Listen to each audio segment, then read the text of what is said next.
इम्तिहानों के बाद अमल भी अपने घर की हो जाएगी। मुझे तो अब मुक़द्दस की शादी की फ़िक्र हो रही है, इसलिए मैंने मुक़द्दस की शादी का फ़ैसला कर लिया है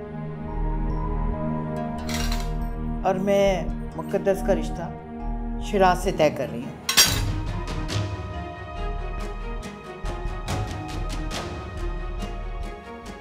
अम्मा,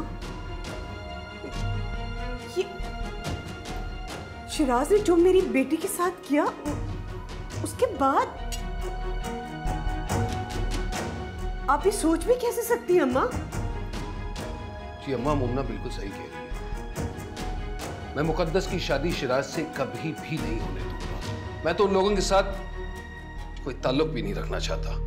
देखो सज्जाद, ठंडे दिले दिमाग से मेरी बात को समझने की कोशिश करो। मैंने ये फैसला बहुत सोच समझ के मुक़द्दस की भलाई के लिए किया है।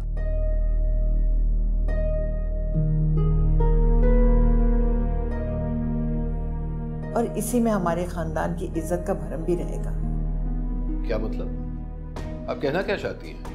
मतलब तुम अच्छी तरह जानते हो सज्जाद, अगर मुक़द्दस की शादी खानदान से बाहर करोगे और शादी के बाद मोमना की हकीकत सामने आई तो ये रिश्ता कायम नहीं रहेगा। इसलिए बेहतर है कि घर की इज्जत घर की चादर में ही ढके रहने दो। फौजी और शिराज से मैं खुद बात करूंगी। नहीं दादी, जो जलील हरकत उसने मेरी बहन के साथ की थी उसके लिए मैं उसे कभी माफ नहीं करूंगा। मुक़द्दस की शादी शिराज से कभी नहीं होने दूंगा। तुम कौन होते फैसला करने वाले? मैं अभी जिंदा हूं, मरी नहीं, इसलिए तुम्हें हम बड़ों के बीच में बोलने की जरूरत नहीं है।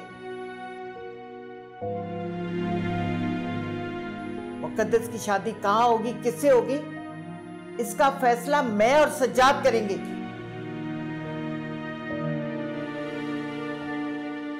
अम्मा बिल्कुल ठीक कह रही है सर। घर की बड़ी है, इनके सामने बोलने की कोई जरूरत नहीं है। अगर तुम्हारा नाश्ता खत्म हो तो जाओ यार, जाओ यूनिवर्सिटी जाओ।